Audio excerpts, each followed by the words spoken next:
خوش قسمت ہیں وہ جن کو اللہ نے ایک مرتبہ پھرنے کی توفیق عطا فرمائی. وہ فرش عذاب پہ بیٹھ کے جناب زہرا کو امام حسین کو پرسا دے.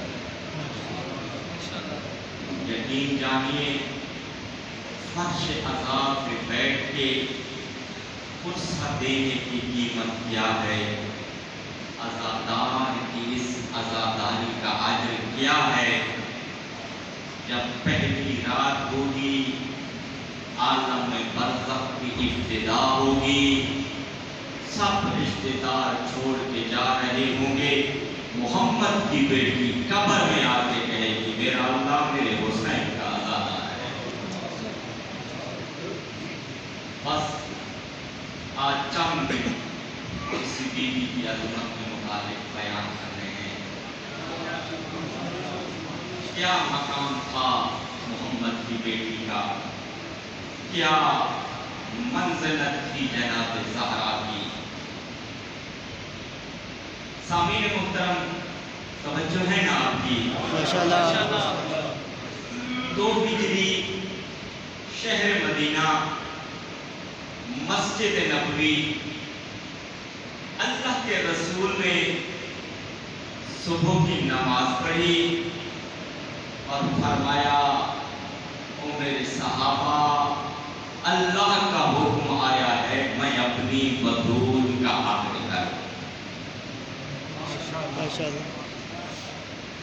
2 ہجری شہر مدینہ مسجد نبوی اللہ کا رسول صحابہ کی محفل میں فرما رہا ہے میرے اللہ کا حکم ہے میں بطول کی شادی کروں.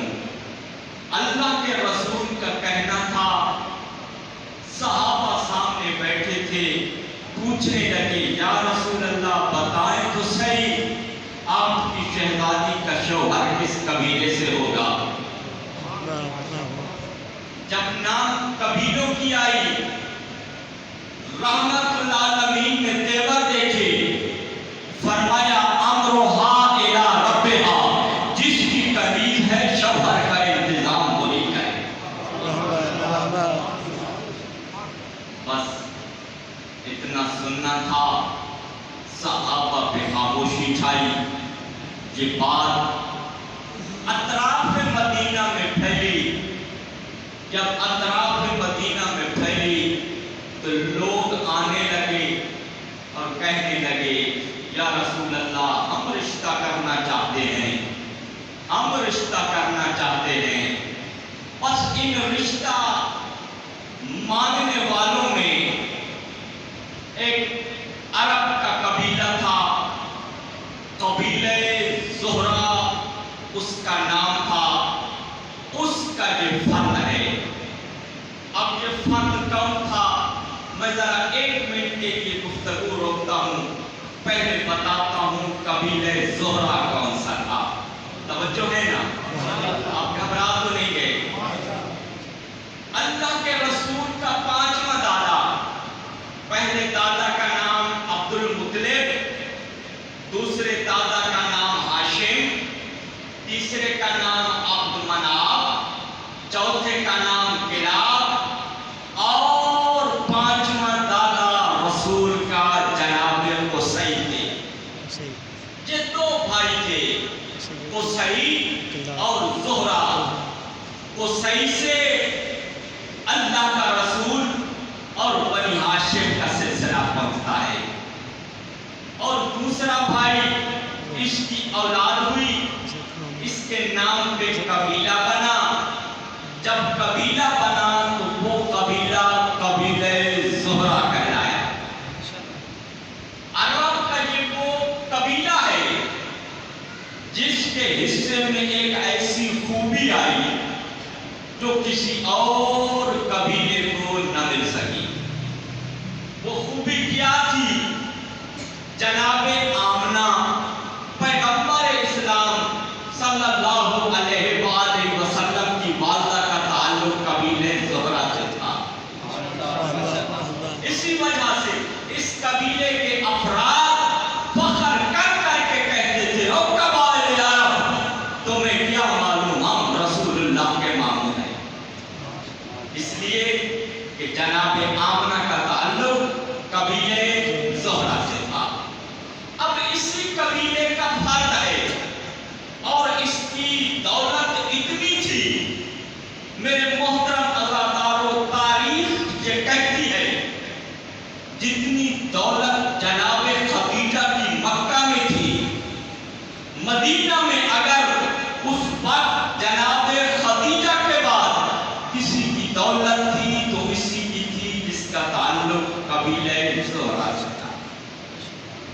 اور کتنی دولت تھی ذرا سننا لطف آئے گا آپ کو. روایات بتاتی ہیں اس کی دولت اتنی تھی اگر اس کو جمع کر کے اونٹوں پہ لادا جاتا 1000 اونٹ کی ضرورت ہوتی. 3000 اس کے نوکر تھے, 1000 غلام تھا اور 300 وکیل ہوتے تھے جو اس کی تجارت کا انتظام کیا کرتے تھے. اور جب یہ اس دنیا سے فوت ہوا تو اتنا سونا چھوڑ کے گیا. گھوڑے تو تھے ہی, بھیڑ بکریاں تو تھیں, سونا اتنا تھا. تاریخ کہتی ہے جنہوں نے کلہاڑی سے سونا تقسیم کرنے کے لیے ٹکڑے ٹکڑے کیا, ماجاللہ جگاہم, ان کے ہاتھوں پہ چھالے پڑ گئے تھے. اب اتنی دولت کا مالک بارگاہ رسالت میں آتا ہے اور کہتا ہے یا رسول اللہ قد بذلت لها مئۃ ناقۃ سوداء زرق العین.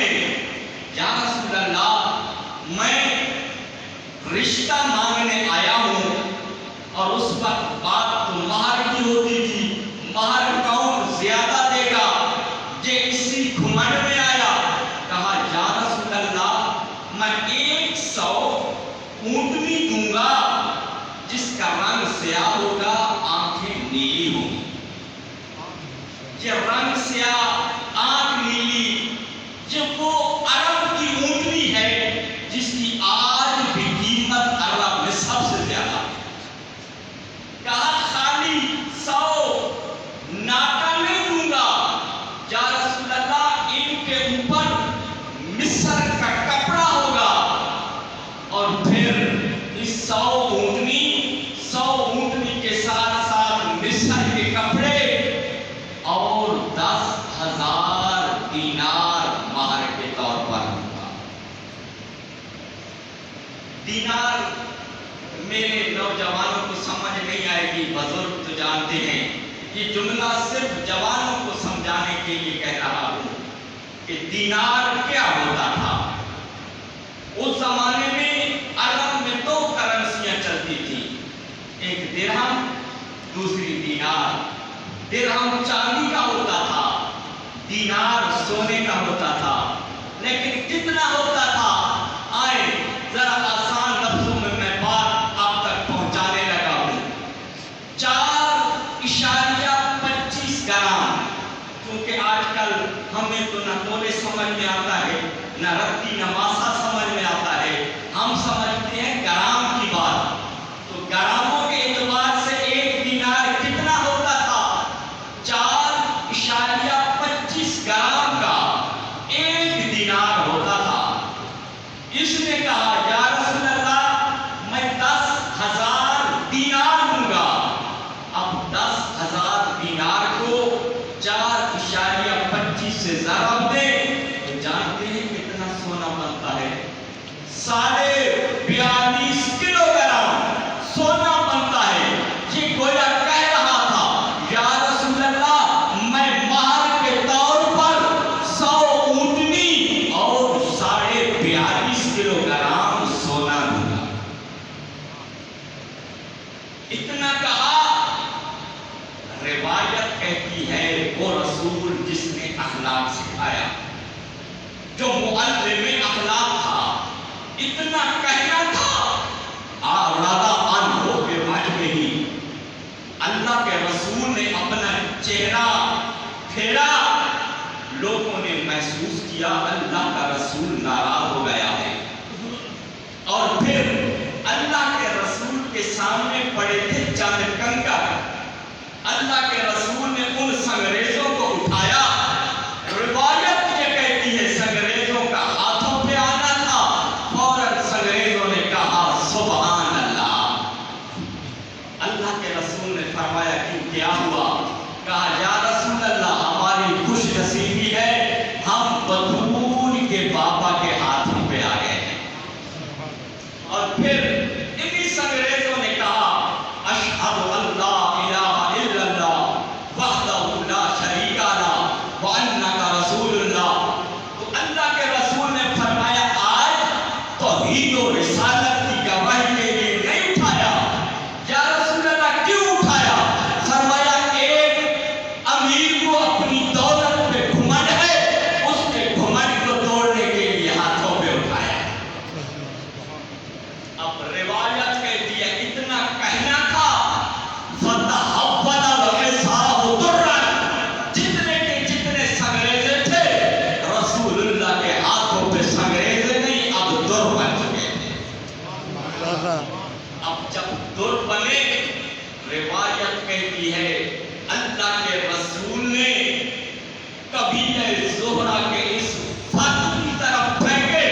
سے تیری بیٹی کی عظمت کو تولا جا سکے.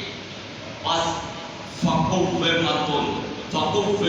مِنْهَا جب ایک در کی قیمت لگائی گئی تو عرب لکھتے ہیں اس ایک در کی قیمت اتنی تھی جتنی اس بندے کے پاس ساری کی ساری دولت تھی. اب سب لوگ پریشان ہو گئے. فوراً جبرائیل اترے. فرمایا یا رسول اللہ اللہ سلام بھیج رہا ہے اور فرما رہا ہے سب کو کہہ دو اب میں بطول کی جسارت برداشت نہیں کر سکتا. ان کو کہہ دو میں اتاروں گا ستارہ. جس کے گھر میں ستارہ اترے گا میری بطول کا شوہر ہوگا. روایت سننے سے پہلے حوالہ سنتے جاؤ تاکہ لطف زیادہ آئے. بحر البقا آقائے محمد علی اصفہانی، اصفہان سے تعلق ہے. وہ اصفہان جس کے متعلق کہا جاتا ہے یہ نصف جہان ہے. اور علامہ مجلسی علیہ رحمہ کا مرکز اسی اصفہان میں ہے. اسی اصفہان کے تھے صاحب بحر البقا. مقتل پہ کتاب لکھی ہے بحر البقا اور اس کتاب میں یہ جملے تحریر فرمائے ہیں. اللہ کے رسول کو جبرائیل نے پیغام پہنچایا. اللہ فرما رہا ہے جس کے گھر میں ستارہ اترے گا وہ میری بطول کا شوہر ہوگا. اب قبلہ سید مولانا اسماعیل صاحب تاریخ میں عجیب جملے لکھے. تاریخ کہتی ہے عرب کے وہ لوگ جو 6 ماہ تک نہائے نہیں تھے آج بازار میں خوشبو خریدنے گئے ہوئے تھے. جن کے گھر کے دروازے نہیں تھے وہ پردے لینے گئے ہوئے تھے. جن کا لباس پورا سورا ہوتا تھا آج نیا لباس خریدنے گئے ہوئے تھے. دکاندار پوچھ رہے تھے او مدینہ والے آج کیا ہوا؟ بس یہی کہتے تھے آج ستارے نے اترنا ہے. بس روایت کہتی ہے سب لوگ ستارے کا انتظار کر رہے تھے. ستارہ اترے گا کب؟ دعا مانگ رہے تھے جلدی جلدی سورج غروب ہو، رات آئے، ستارہ آئے. بس روایت کہتی ہے سب کے سب مدینہ والے اپنے گھر کی چھتوں پہ چلے گئے. دیکھیں ستارہ کب اترتا ہے. محراب کی زینت علی، محراب کی زینت بن کے اللہ کی عبادت میں مشغول ہو گئے. امیر المومنین محراب میں، مدینہ گھر کی چھتوں پہ بس انتظار میں ستارہ اترتا کب ہے. روایت کہتی ہے رات کے جب 2 پہر گزرے زہرا ستارہ اپنی جگہ کو چھوڑ کے علی کی گھر کی طرف بڑھنے لگا. رسول کے گھر میں موجود تھی بطول. ادھر ستارے نے حرکت کی، ادھر جناب بطول کے لبوں نے حرکت کی. فرمایا اللہ اکبر اللہ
تو لطف لینا۔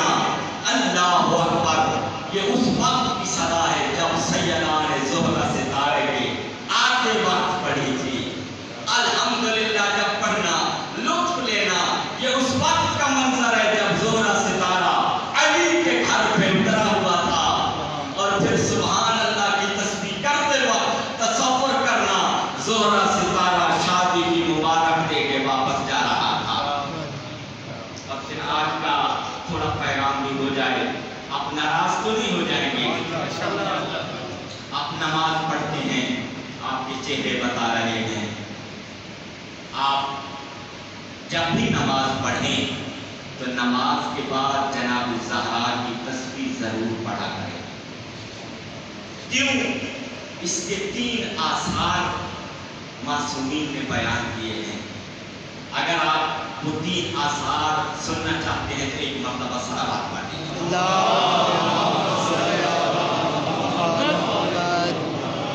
دیکھیں کتنا چھوٹا سا عمل ہے، 1 منٹ لگتا ہے، اور جانتے ہیں امام صادق علیہ السلام نے کیا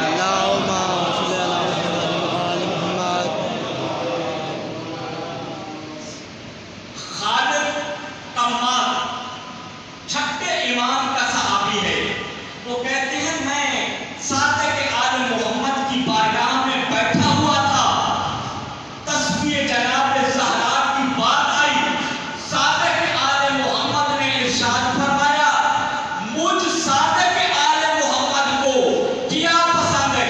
فرمایا کوئی نماز کے بعد 1000 رکعت نماز پڑھے، دوسرا وہ ہے جو میری دادی زہرا کی تسبیح پڑھے، مجھے 1000 رکعت نماز پڑھنے والے سے زیادہ دادی زہرا کی تسبیح پڑھنے والا پسند ہے۔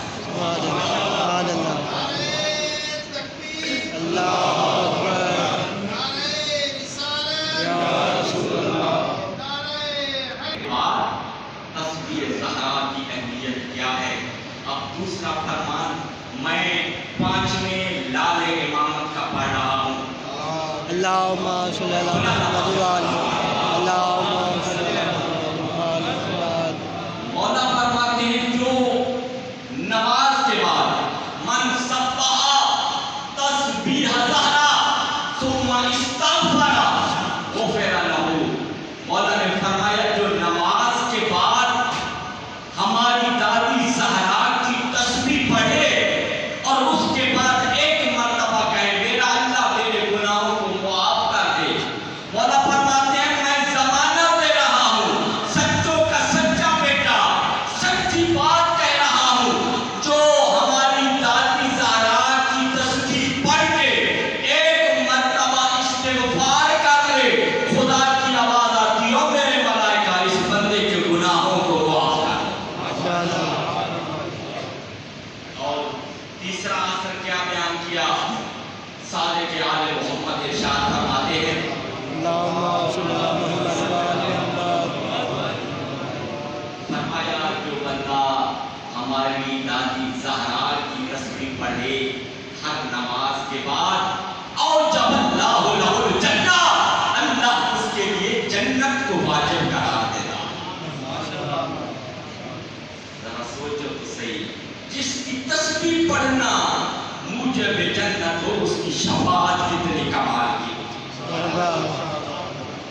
اور پھر اسی وجہ سے قرآن کی ایک آیت کو آپ بھی پڑھتے ہیں، میں بھی پڑھتا ہوں، اس زمانے کے صادق آل محمد کے صحابی بھی پڑھا کرتے تھے اور کہتے تھے اے فرزند رسول ہم قرآن کی اس آیت کو پڑھتے ہیں سمجھ نہیں آتی، مولا نے فرمایا کون سی آیت؟ فرمایا مولا بسم اللہ الرحمن الرحیم یا ایھا الذین آمنوا اذکروا اللہ ذکرا کثیرا، مولا اللہ ارشاد فرما رہا ہے اے ایمان والو یا ایھا الذین آمنوا اذکروا اللہ ذکرا کثیرا، اے ایمان والو اللہ کا ذکر کثیر کرو۔ مولا سمجھ نہیں آ رہی یہ ذکر کثیر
پڑھی. اللہ نے پورے امت کو حکم دیا اب نماز کے بعد یہی تسبیح پڑھنی ہے تاکہ علی و بطول کی یاد آپ کے ذہنوں میں تازہ ہوتی رہے. اب کچھ لوگ ہو گئے پریشان، کچھ تھے خوش، اور سلمان کی حالت عجیب تھی. دوڑتے ہوئے بارگاہ رسالت میں آئے اور عرض کیا یا رسول اللہ، ستارہ تو علی کے گھر میں آ گیا. سلمان کہہ رہا تھا جبرائیل نے عرش معلیٰ چھوڑا، فرمایا یا رسول اللہ اب اللہ کا حکم آیا ہے. جبرائیل کیا حکم آیا ہے؟ فرمایا اللہ کا حکم یہ آیا ہے اے میرا حبیب، اپنی توجہ کرنا. کہا اے میرا حبیب انا مثل علی مثل الکعبہ، اے میرا محمد علی کی مثال کعبہ کی مثال ہے. جبرائیل کیسے؟ فرمایا جیسے کعبہ حاجیوں کے پاس نہیں جاتا، حاجی کعبہ کے پاس جاتے ہیں. اے میرا حبیب اب تو علی کے پاس رشتہ لینے خود جا. اللہ کا رسول آیا، امیر المومنین کی خدمت میں رشتے کی بات ہوئی. اللہ کی آواز آئی میرا حبیب یہ ہے میرا علی، اس کی آنکھیں عین اللہ، چہرہ وجہ اللہ، ہاتھ ید اللہ، پہلو جنب اللہ. اب نکاح پہلے عرش پہ ہوگا بعد میں فرش پہ. اب جب عرش پہ نکاح ہوا، راحیل فرشتے نے خطبہ نکاح پڑھا اور ادھر سے ایک جنت میں درخت ہے جسے کہتے ہیں شجرہ طوبہ. جب وہ درخت ہے تو آل محمد کے گھر میں، مگر اس کی شاخیں ہر مومن کے محل میں پہنچے گی. جب خطبہ نکاح راحیل فرشتہ پڑھ رہا تھا، پورے شجرہ طوبہ کے نیچے تھی. آج شجرہ طوبہ پہ پھل نہیں اگ رہا تھا، آج زیورات اگ رہے تھے. ایک ایک زیور اس وقت زمین پہ آ رہا تھا. جو حور زیادہ زیور اٹھاتی، روایت کہتی ہے فخر کر کے کہتی میں وہ خوش نصیب ہوں جس کے حصے میں علی و بطول کی شادی کے موقع پہ علی و بطول کی خیرات زیادہ آئی ہے. زیور اٹھا کے پہن کے خوش ہو رہی ہے ہر حور. جب حوروں نے زیور پہن لیے، اب اس درخت پہ ایک چھوٹی سی رسید پیدا ہوئی اور اس کے اوپر ایک تحریر لکھی ہوئی تھی. جانتے ہو وہ تحریر کیا تھی؟ اب لطف لینا، آل محمد کی محبت میں اپنی ماں کے قدم چومنا، اس لیے کہ ماں کا پاکیزہ دودھ نہ ہوتا اس دل میں محبت اہل بیت نہ آتی. اب اس رسید پہ لکھا ہوا کیا تھا؟ اس رسید پہ لکھا ہوا تھا ہر وہ دل جس میں محبت علی ہے قیامت کے دن علی و بطول کی شفاعت سے جنت میں جائے گا.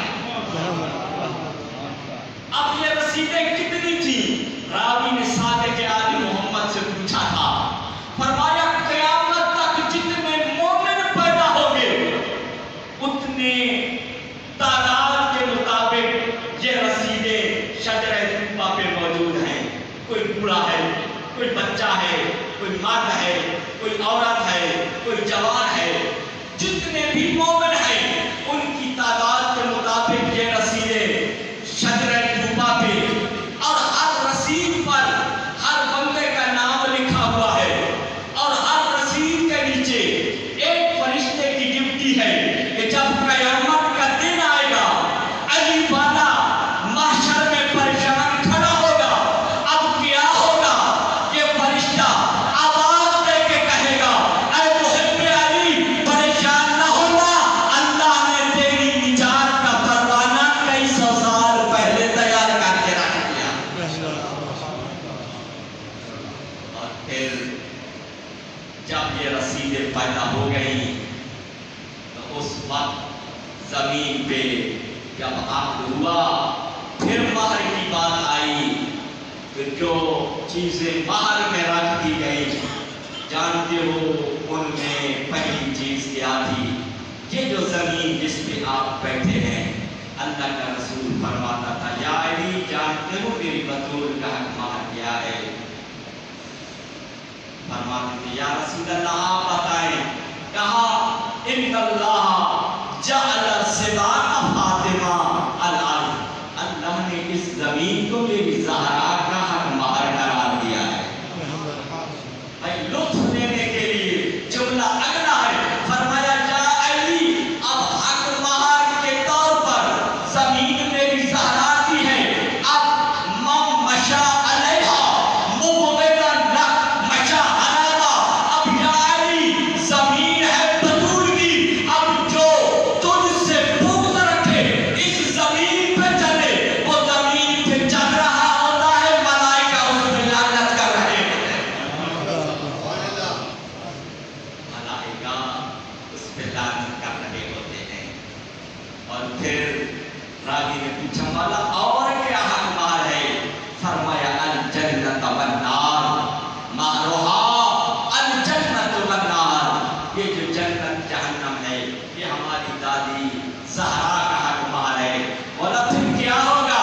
فرمایا فتدخلوا اولیاءها الجنہ، اپنے چاہنے والوں کو جنت میں لے کے جائے گی، اور جو دشمن ہوں گے انہیں جہنم بھیجے گی. میں اکثر ایک روایت کو پڑھا کرتا تھا، سوچا کرتا تھا ماجرا کیا ہے. آپ نے بھی سنا ہے اللہ کے رسول نے فرمایا ان الحسن والحسین سیدہ شباب اہل الجنہ، کہ میرا حسن حسین جوانان جنت کا سردار ہے. ایسا کیوں ہے؟ آج تحریر سننا اس لیے کہ جنت حق مہر ہے جناب بطول کا، اور ماں کی میراث کی وارث ہوتی ہے اولاد. ایسے ہے نا، ماں کی میراث کی وارث ہوتی ہے اولاد. جنت حق مہر تھا بطول کا. اس بھری کائنات میں حسن و حسین کے علاوہ اور کوئی بیٹا بطول کا تھا ہی نہیں جو جوانان جنت کا سردار بنتا. یا علی. ابا کہیں کیا کہیں. اور پھر فقط یہی حق مہر نہیں تھا جناب زہرا سلام اللہ علیہا کا. فرمایا تھا بابا عرب جب اپنی بیٹیوں کی شادی کرتے ہیں ان کا حق مہر درہم و دینار ہوتا ہے. بابا میں سلطان الانبیاء کی بیٹی ہوں، میرا مہر بھی درہم و دینار ہوگا. بس اتنا کہنا تھا. رسول اللہ نے فرمایا بیٹا امیر المومنین کو کہوں 1000 درہم کر دے. فرمایا نہیں بابا مجھے درہم و دینار کی کیا ضرورت. بس جبرائیل آئے، سبز رنگ کا کپڑا تھا، اس کے اندر ایک تحریر تھی. تحریر میں تھا اے میرا حبیب امت محمد کی شفاعت کا اختیار میں نے تیری بطول کو دیا ہے، یہی تیری بطول کا حق مہر ہے. اس لیے امیر المومنین کو کہا کرتے تھے یا علی جب دنیا سے جاؤں تو اس تحریر کو میرے سینے پہ رکھ دینا. جب مشکل پیش آئے گی بابا کی امت کی شفاعت کروں گی. میرے سامنے سادات بیٹھے ہو، سادات بیٹھے ہو، وہ بی بی جو امت محمد کے لیے شفاعت کا اتنا اہتمام کرتی گئی. مسلمانوں میں بڑے دکھ دے دے کے رولا رولا کے سیدہ کو اس دنیا سے رخصت کیا ہے. بس میں ہاتھ باندھ کے ایک جملہ کہہ رہا ہوں، آج شرم کر کے نہ رونا. کربلا کی ابتدا یکم محرم سے نہیں ہوئی. کربلا کی ابتدا اس وقت سے ہو گئی تھی جب بطول